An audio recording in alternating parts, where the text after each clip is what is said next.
Prime Minister Netanyahu, thank you for joining us. And to begin with, we want to focus on the recent developments surrounding the latest deal with Hamas. Now, this deal comes close to exactly 2 years since the Hamas attack on the 7th of October.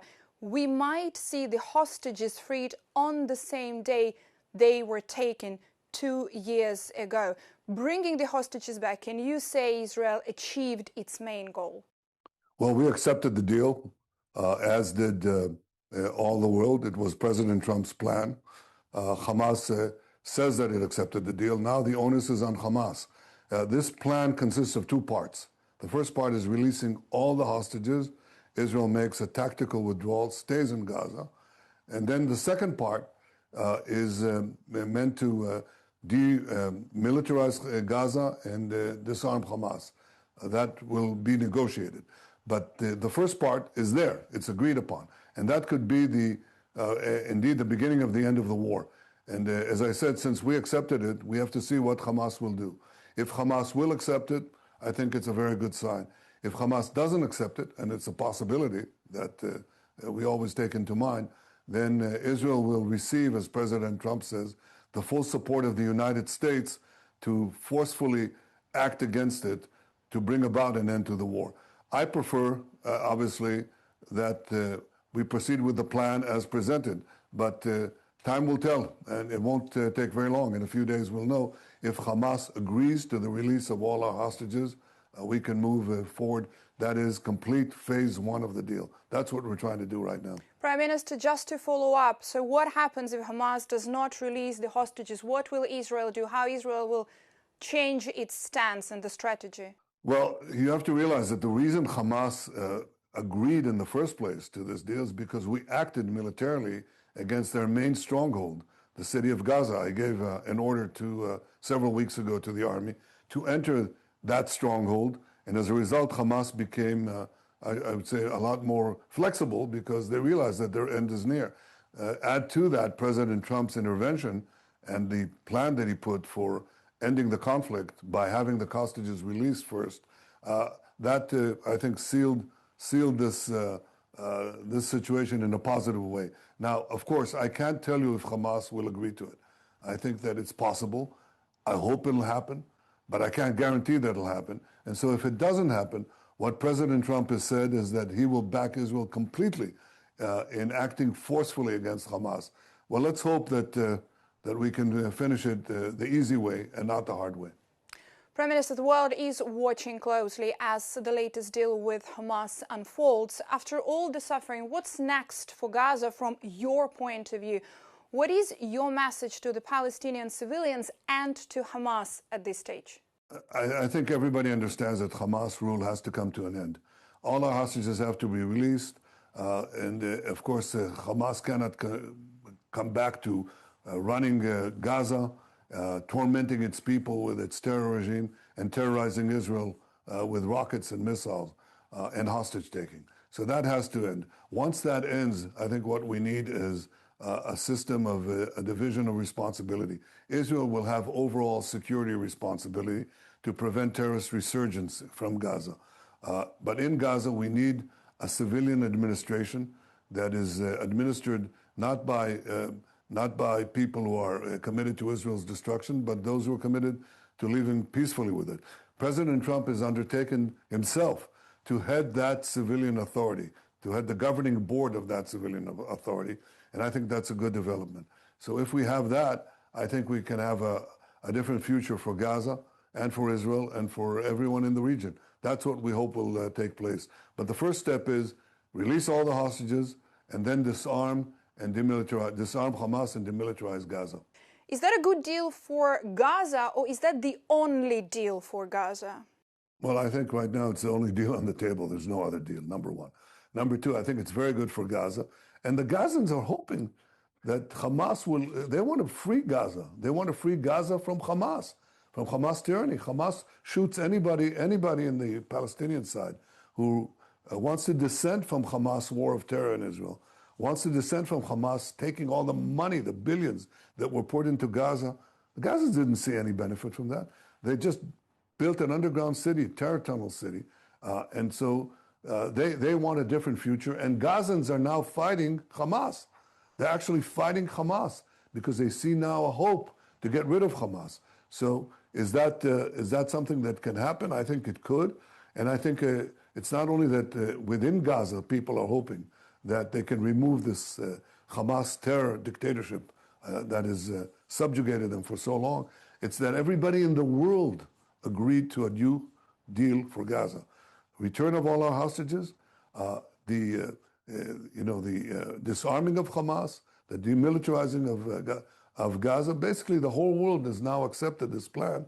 We have, most of the Arab countries have, the Arab states, as I said, have, Europe too, and of course the United States, which has led this by President Trump. So that's a very good thing, and I think we should pursue it quickly. Prime Minister, do you believe this deal would finally lead to a lasting peace rather than a merely temporary pause, especially given, as you said, that Hamas only partially accepted the plan? Well, it can't partially accept it. It has to accept it in full, and especially the first part that has to get underway. That's what moves everything towards a resolution of the conflict. If they do, if we actually set up a civilian administration in Gaza that doesn't educate its children to hate Israel, to try to destroy Israel, to kill Jews everywhere. In other words, to de-radicalize Gaza, not only to demilitarize it, not only to disarm Hamas, but to de-radicalize Gaza, as was done in Germany after World War II or in Japan, then yes, then I think the whole region can have a much more positive and peaceful future. And by the way, I think that if that happens, I think we'll have many more peace deals of the kind that I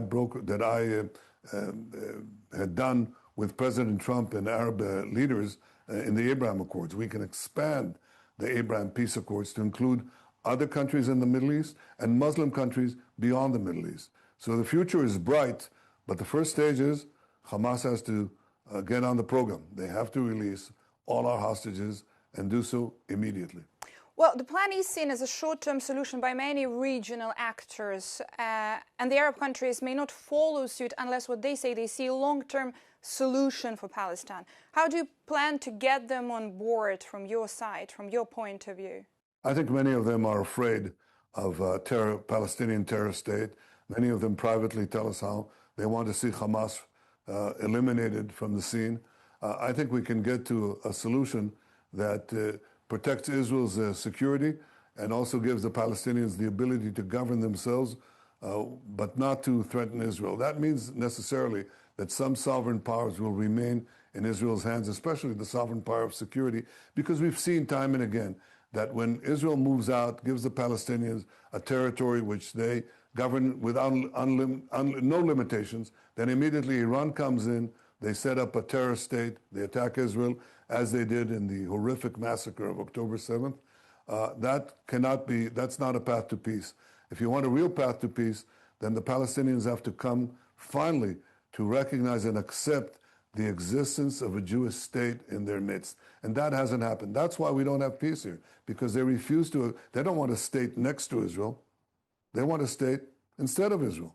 And once any territory they get, they used to attack us again and again. If we don't change that, then then this conflict will continue. If we do, we are able, with the plan that we have for the day after Hamas in Gaza, if we are able to change that, that goes a long way to securing a long-term peace and a stable peace in the Middle East. Well, some of the critics voiced exactly this concern, as you say, regarding what comes the day after.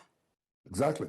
And I said what comes the day after is a de-radicalized Gaza, a demilitarized Gaza, and a disarmed Gaza, in the sense that Hamas will no longer run the show. And the people who will run the show in Gaza, and those are not Israelis, they have to be those Palestinians supported by others who want peace with Israel and not the destruction of Israel. And once we get to that point, I think we can advance peace not only between Israel and Gaza, but between Israel and many other partners in the Middle East and the Muslim countries beyond the Middle East. Prime Minister, would this plan and this outcome be possible without Donald Trump's mediation, given that Europe has been visibly absent from this process? Europe has been absent because Europe has basically caved in to Palestinian terrorism, to radical Islamist minorities in their midst. And they basically said, just give them a Palestinian state, which would be the ultimate reward for Hamas after doing the greatest massacre against the Jews since the Holocaust. Now we'll give you a state in which you can continue the war against Israel. That's why Europe has essentially become irrelevant and displayed enormous weakness. If you want to fight terror, stand up and fight terror. Stand up and be forceful against terrorism. Don't capitulate to its demands. Don't feed the crocodile, in Churchill's words, because it's going to come after you after it devours Israel or any other country that stands in its way. That's the first thing, what not to do. What should be done is exactly what President Trump is doing.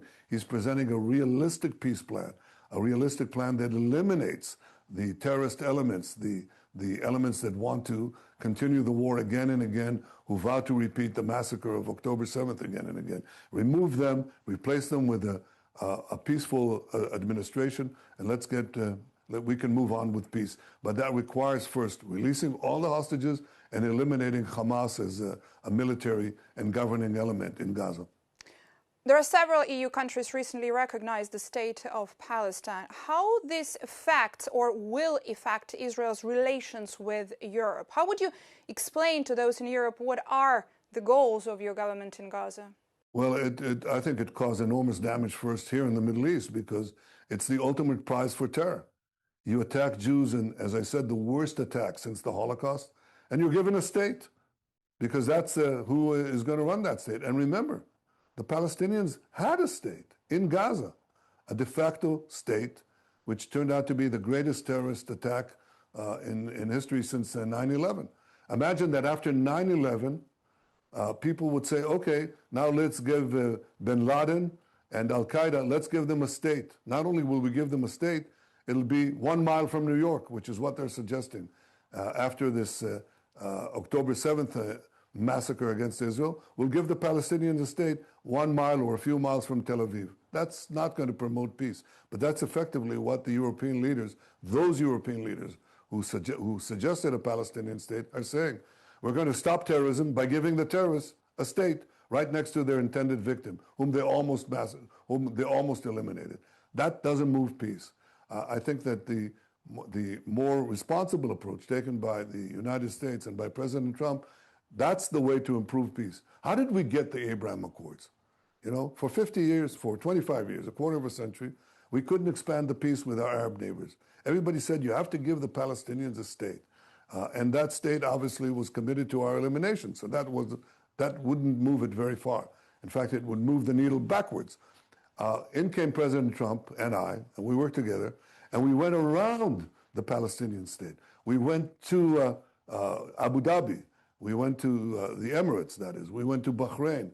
We went to Morocco. We went to Sudan, and we brokered a direct peace between them, a peace based on mutual respect, a peace based on strength. First you have the strength, then you have the peace. Now what these European leaders are saying, let's weaken Israel to the point where it's fighting for its survival against another Palestinian state, this time right at the outskirts of Jerusalem, in fact, within Jerusalem, and right above the hills above Tel Aviv. Let's give them a state, and that's going to bring peace. That's absurd. So Europe has lost. Those European leaders, unfortunately, caved in to the terror of Hamas, and I think that's the wrong way to go. I hope they rethink their way, because we'd prefer to have not only good relations with Europe, but good relations with a realistic Europe, and one that would bring real peace as opposed to the repetition of horrible war. Are you willing to negotiate with the European members to convince them to do that? Well, I'm in constant touch with them. I can't say that. I can say that some of them have been more, I would say, more respectful of our positions than others. Others, basically, they're under tremendous pressure. The media is very tilted against Israel. It just accepts Hamas propaganda, hook, line, and sinker, whatever numbers they give, whatever facts they give that are exactly the opposite of the truth, they've accepted. Then they have also these demonstrations from day one of the massacre, when women were raped and men were beheaded and babies were burned by these Hamas monsters. There were mass demonstrations on the streets of Europe's capitals on behalf of Hamas. And with this combined pressure of distorted media and internal Islamist pressure supporting Hamas, quite a few of them caved in, and that's not good. I think it's not good for Europe. I think it's very bad for Europe because it encourages additional extremism and fanaticism, which will bring down Europe eventually. And I don't think it's good for peace. So I hope that Europe changes its direction. Some of it has, but some of it hasn't. I hope the part that hasn't rethinks, not only for our sake, but for Europe's sake too. Prime Minister, the Hamas attack on the 7th of October marked a turning point in the conflict and the tragic loss of life and the ongoing suffering. I want to ask you, how do you reflect on the impact of it today, of what happened? What lessons from the day continue to shape Israel's policies? And in this specific moment, with the release of hostages imminent, and after all the immense suffering on both sides, has justice been served in your view? I think the first question is, can we remove a threat to perform another Holocaust on the Jewish people? And the answer is, I think we have. It's come at a great cost to us because we've lost some of our finest sons and daughters who bravely fight this war. I think we've done something else. It's not only been a war against Hamas terrorists. It's been a war against the Iran terror axis.